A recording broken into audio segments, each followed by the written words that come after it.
Alright, so ladies and gentlemen, recently there was a unfortunate case with Alexander Rowe, the 4-year-old. Ladies and gentlemen, 4-year-old Alexander Rowe that is no longer with us. Right, the health ministry provides an update on the case.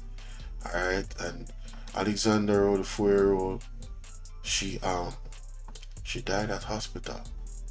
Alright, the Bustamante Hospital. Here's the story.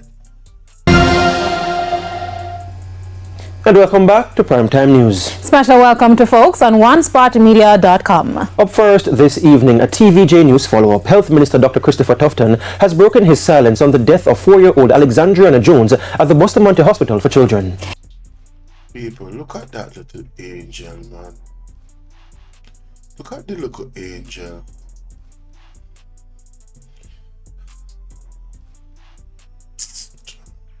He says the family will again have dialogue with the hospital's leadership about the case. The development comes as the authorities seek to provide more clarity and closure to the grieving family. But even amid this update is a worrying admission that threats have been made against some health staff linked to the case. The minister says he received a preliminary report that was initially submitted to the chief medical officer. He says the release contradicts a private autopsy done by the family. The family says the autopsy revealed that the child died on December 18, 2024, but she was pronounced dead by the hospital on December 31, 2024. The technical report is not suggesting, as I understand it, that the child had passed for days before being informed. Instead, the complications around life support and mechanical ventilation, where life is being supported by the machine, would have led to a process of validation to determine finally and when the child would have been taken off because of a worsening situation.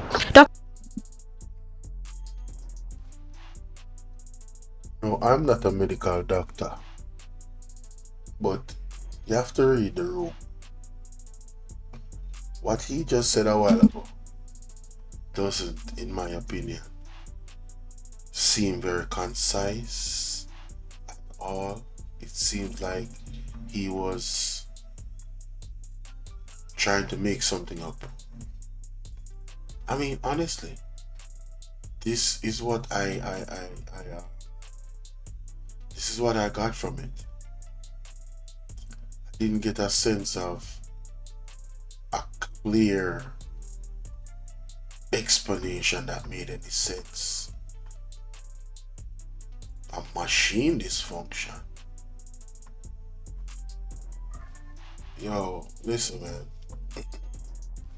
You see,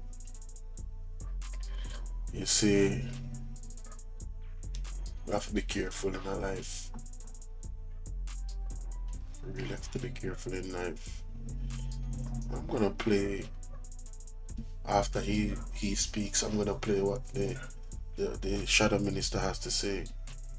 Dr. Tufton says Alexandriana's first operation at Bustamante Hospital for Children was very complicated and led to the child being placed post-surgery on a life support system, ventilation, mechanical ventilation, and that would have had its own processes around managing the child's brain functions, which ultimately and very unfortunately led to the demise of the child. But the family's contention is, why was this never communicated?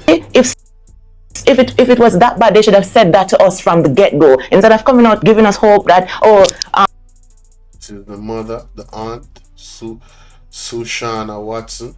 And we must pray and we must stimulate her, talk to her, and familiarity. We don't need to do all of them stuff there. Since the child died, her father, Alexandre Jones, says he has been awaiting feedback from the hospital. Nobody at the hospital and the government them tell you say it then a ministry, and so we can't talk to none of them. Minister Oh, so the baby have him name. Tufton reach out to me on my Instagram, but to tell you the honest truth, me emotionally break to talk to any of them right now. However, the minister says the family will be Hold on there. We don't need to do all of them stuff there. Since the child died, her father, Alexandre Jones, says he has been awaiting feedback from the hospital. Nobody at the hospital and the government them tell you say it then. People wanna realize something.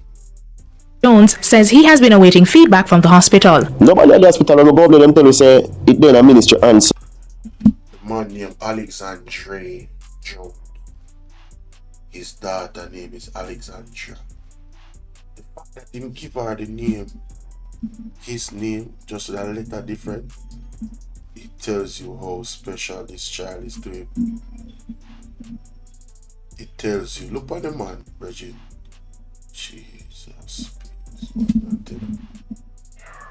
So we can't talk to none of them. Minister Tufton reach out to me on my Instagram, but to tell you the honest truth, me emotionally break to talk to any of them right now. However, the minister says the family will be called in for further dialogue. He hopes this will bring clarity and allow them some level of closure. In the meantime, there has been reports Try to avoid us a lawsuit. Nah, tell him what to do in a butt. Hey, yeah. This beautiful little angel, man. Yo, let's say. Spokesman on health, Dr. Alfred Dawes, is now blasting the statement as insensitive and lacking substance. The ministry has yet to address a critical allegation raised by the family that their daughter had passed long before they were informed. Let me be clear. Confirming or denying this does not require the family to submit a formal written request as was stipulated by the release. It requires compassion and urgency. Instead, the ministry's response has been cold-hearted, devoid of empathy, and has only deepened the trauma for all involved.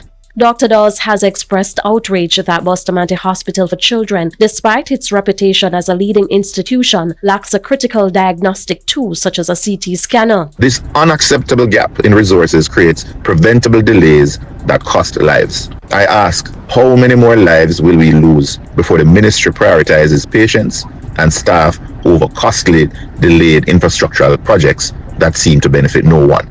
He's calling on the ministry to provide a clear and timely explanation about the circumstances surrounding the little girl's death. The ministry has a moral obligation to provide clarity about the circumstances of Alexandriana's passing and to ensure that her family and our country receive a full and honest explanation. This is not just about one family's tragedy. It is about the standard of care that every Jamaican child deserves. The time for action is now, and anything less than full transparency and decisive action is unacceptable. Shamela Pullen, TVJ News. Green.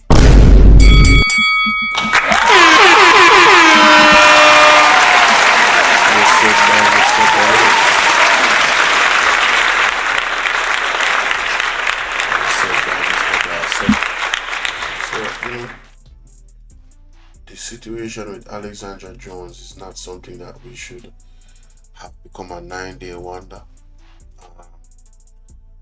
You know, these types of situations with our children, we need to play a close eye on, ladies and gentlemen. I'm not suggesting that there was anything here or there. The fact of the matter is, when things are not done procedurally in a clear way by the hospital, you know, just like how you have ODP, you know, what are they called? The one them that probe police shootings.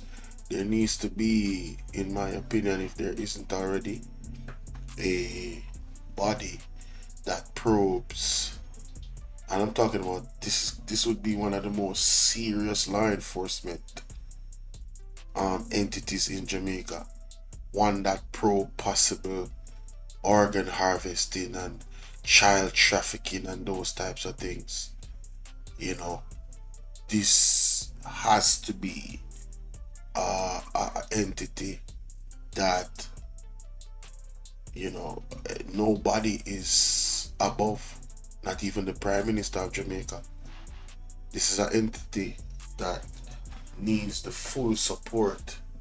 They need the type of teeth that would allow them to investigate all possibilities, you know, and search far and wide for the connections. They need the resources to search far and wide for the connections, and the type of resources that they need, they would have to be of the highest level of integrity for us to really put a dent into the violation of our kids. There needs to be a a kids law enforcement agents. Like, I'm talking about every kids issue, whether it is parents abusing kids, whether it is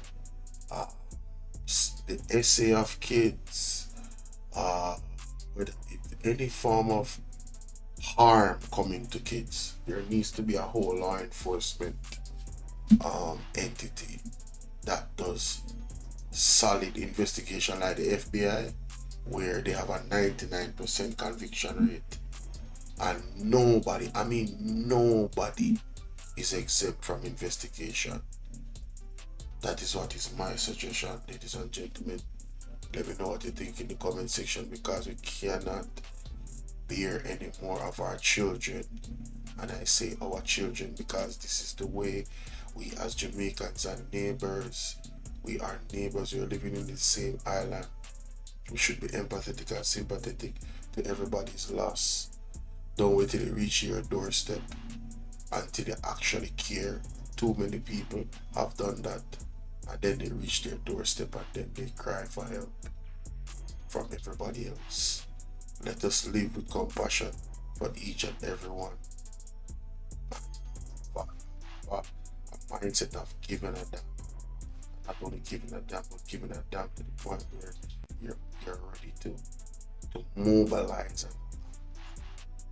in a solution-based type of way, legal solution-based type of way, burning down the place or nothing like that.